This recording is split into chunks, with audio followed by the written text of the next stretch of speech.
Bapak turun saja ke setiap TPS yang ada di Indonesia, Bapak ngecek sendiri suara mana yang paling banyak. Itu saja. Yang ribet adalah Bapak berkompetisi tapi tidak menerima kalau kalah.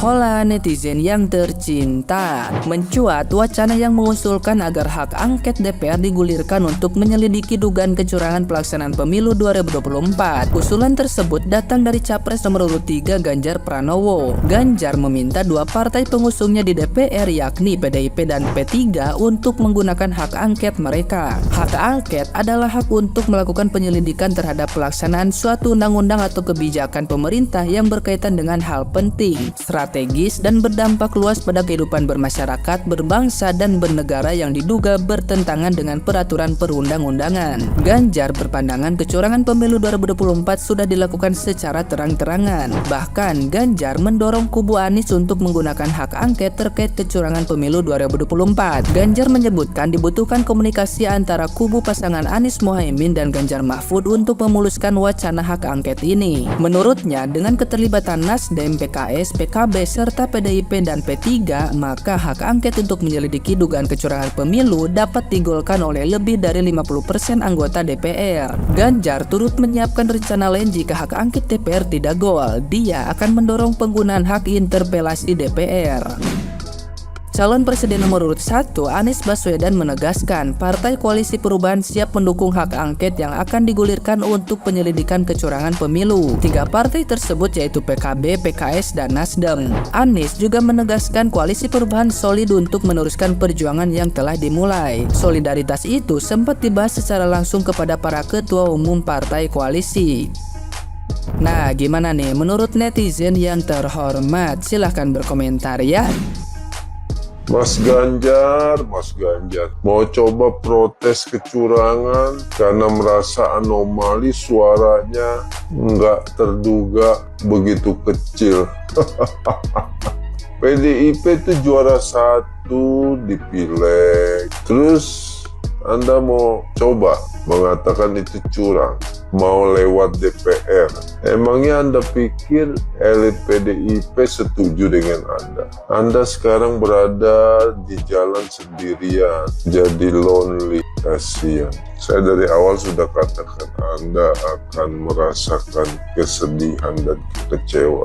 Lantas setelah itu mau ngapain? Nyapres gagal, jadi petugas partai mau coba melawan. Partainya juara 1, Anda mau coba lawan Mas Ganjar. Sementara di 01 sama. Anies Baswedan seakan-akan kompak mengatakan ada kecurangan. Parpolnya sedang konsolidasi dengan 02. Terus Caimin sudah menyatakan congratulations, ucapan selamat kepada Prabowo. Mas Anies, saya melihat memang kualitas capresnya ini berdua, Anies Baswedan dan Ganjar ini memang hanya jadi mainan politik dari parpol-parpol.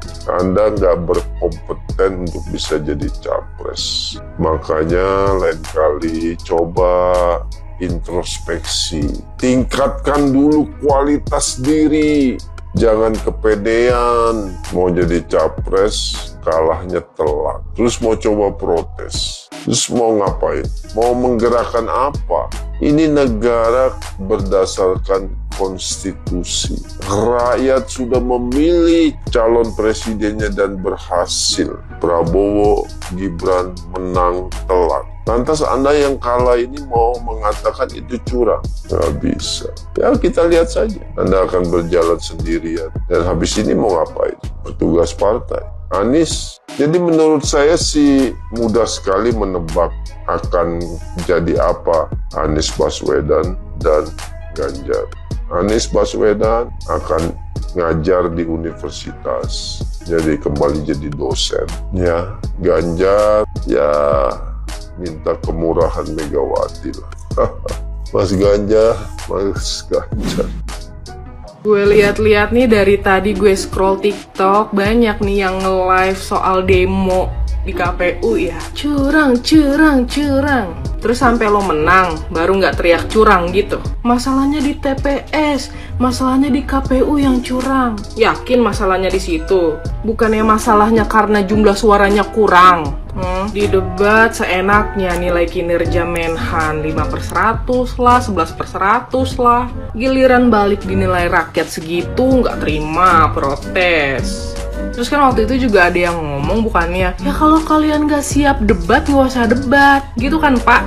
Kok sekarang kalau nggak siap berkompetisi, ngapain nyalonin? Kompetisi itu ada yang menang, ada yang kalah. Ternyata sistem tabur tuai itu nyata ya guys.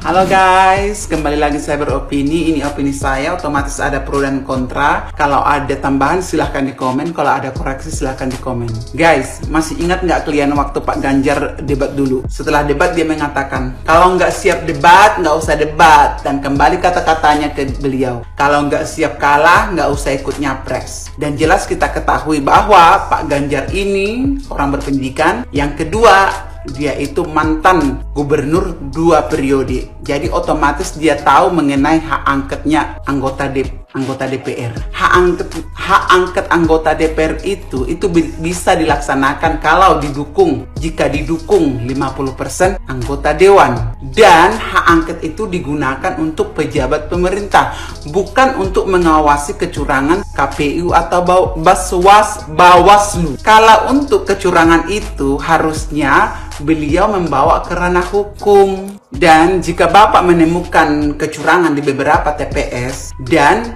akan dilaksanakan pemilihan ulang di TPS yang diduga melakukan kecurangan, bukan di seluruh Indonesia lagi Pak. Tapi aku tidak tahu, mungkin Bapak pingin hak angket itu digunakan untuk mendiskualifikasi satu paslon, who knows. Tapi kalau seandainya itu tujuannya Bapak, menurutku timingnya salah dan sudah terlambat Pak. Harusnya diskualifikasi itu dilakukan sebelum pemilihan Pak. Tapi itu tidak dilakukan kan? Mungkin karena kalian mungkin percaya diri bakal memenangkan pertandingan. Tetapi setelah terjadi pemilu dan akhirnya kalah dan tidak terima, iya kan Pak? Dan Bapak harus ingat bahwa kedaulatan itu ada di tangan rakyat. Dan rakyat yang menentukan siapa yang akan jadi presiden Pak. Ekspektasinya Bapak bakal menang hingga udah packing baju mau pindah ke istana, ya mungkin belum rezeki Pak. Silahkan mencoba 5 tahun lagi. Saran saya sih Pak, untuk Bapak lebih mendalami trik marketing, bagaimana cara memarketing diri sendiri, bagaimana cara mengendorse diri sendiri. Karena menurutku di pemilu kali ini Bapak lebih banyak mengendorse paslon lain daripada diri Bapak sendiri.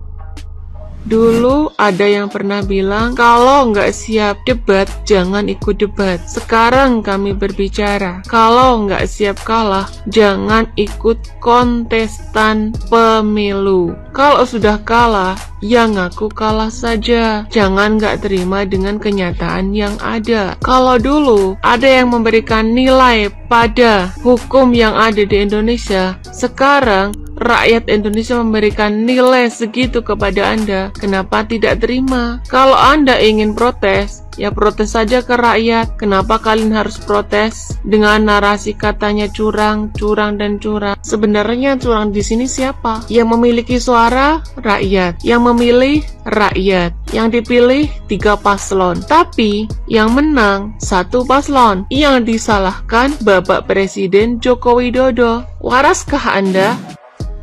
Sebenarnya pembuktian nggak usah pakai hak angket Bapak. Bapak turun saja ke setiap TPS yang ada di Indonesia, Bapak ngecek sendiri suara mana yang paling banyak. Itu saja. Yang ribet adalah Bapak berkompetisi tapi tidak menerima kalau kalah. Ya, ribetnya seperti ini Bapak. Kalau Bapak dari awal berkompetisi sportif dan menerima ketika kalah, namanya juga kompetisi Pak. Kita kalah, kita terima kalah. Kalau menang ya menang.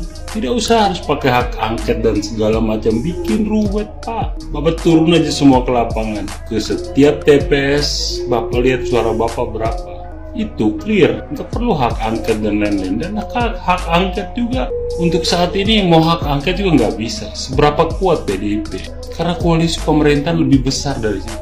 Cuman PDIP sendiri mau buat hak angket, bullshit namanya Pak. Capek Pak, sudah semua ini. Terimalah kekalahan, akui kemenangan orang lain.